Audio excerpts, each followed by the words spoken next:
ఉత్తరాంధ్ర పర్యటన అనకాపల్లితో ప్రారంభించాను. ఎందుకంటే నేను ఒకటే ఆలోచించాను, ఎక్కడైతే ఎక్కువ ఓట్లు వేశారో ఆ ప్రజానికి రుణం తీర్చుకోవాల్సిన బాధ్యత నా మీద ఉంది. రాష్ట్రంలో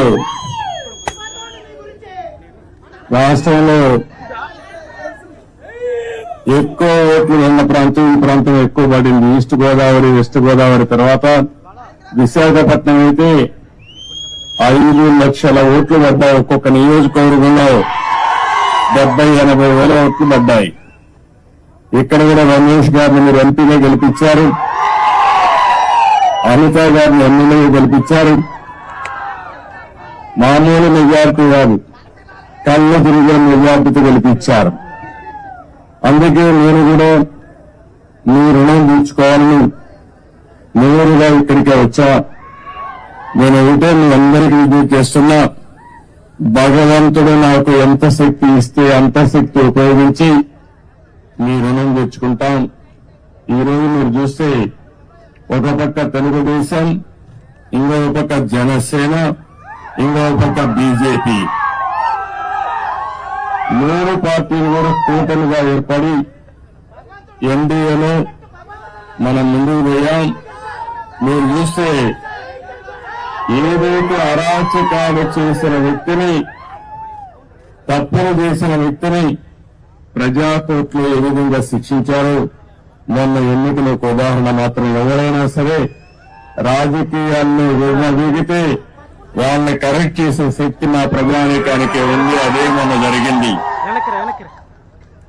ఈరోజు మేము ఎన్నోసార్లు మేమందరం చెప్పాం, ప్రజలు గెలవాలి, రాష్ట్రం నిలదొక్కోవాలి. ప్రజలు గెలిచారు, గెలిపించారు. రాష్ట్రం నిలదొక్కోవడానికి మా బాధ్యత మేము చేస్తాం. మీరు కూడా పూర్తిగా సహకరించమని ప్రజలందరినీ కోరుకుంటున్నాం. ఇటీవల 3 వాస్తవ పత్రాల్ని, ఏవైతే వైట్ పేపర్లు 3 పబ్లిసైజ్ చేశాను నేను, అందులో పోలవరం కూడా ఉంటుంది. ఈరోజు నేరుగా పోలవరం కెనాల్ కోసం వచ్చాను.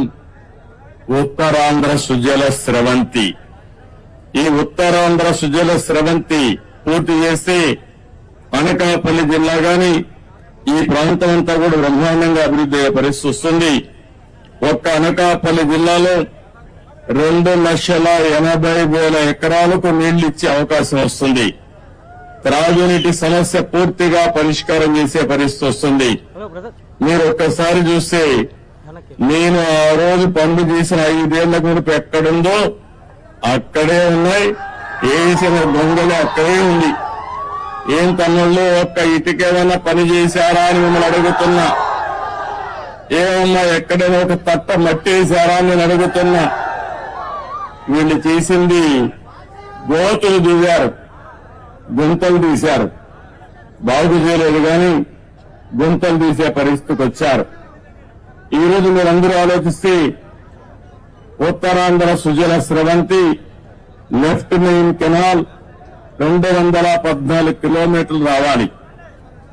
ఇప్పుడే దీనిపైన మీరు ఒకసారి చూస్తే పోలవరం నేను 72% ఆ రోజు పూర్తి చేస్తే ఈ దుర్మార్గులు వచ్చి 72% పూర్తి చేసిన డయాఫ్రామ్ వాల్ పూర్తయితే దాన్ని గోదావరిలో కలిపేశారు.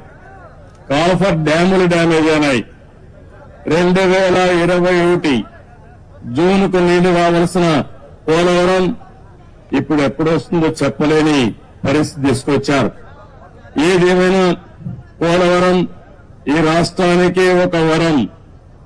ఉత్తరాంధ్ర సుజల స్రవంతి పూర్తి చేసుకుని పోలవరం ద్వారా గోదావరి నీళ్లు మనం తెచ్చుకోగలిగితే ప్రతి ఎకరాకు నీళ్లు ఇచ్చే అవకాశం వస్తుంది.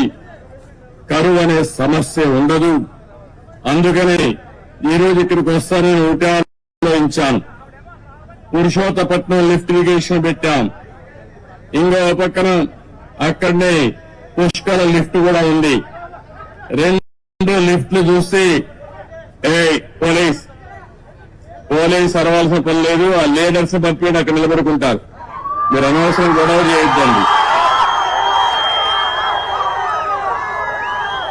మనకు ముందు పార్టీ వాళ్ళే ఉండేవాళ్ళం, ఇప్పుడు అదనంగా గవర్నమెంట్ పోలీసులు కూడా ఉంటారు.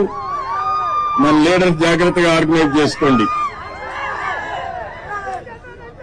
ఈరోజు నేను ఇక్కడికి వచ్చినప్పుడు చూశాను. నా ఆలోచన ఏంటంటే గోదావరి నీళ్లు అనకాపల్లి జిల్లాకు రావాలి.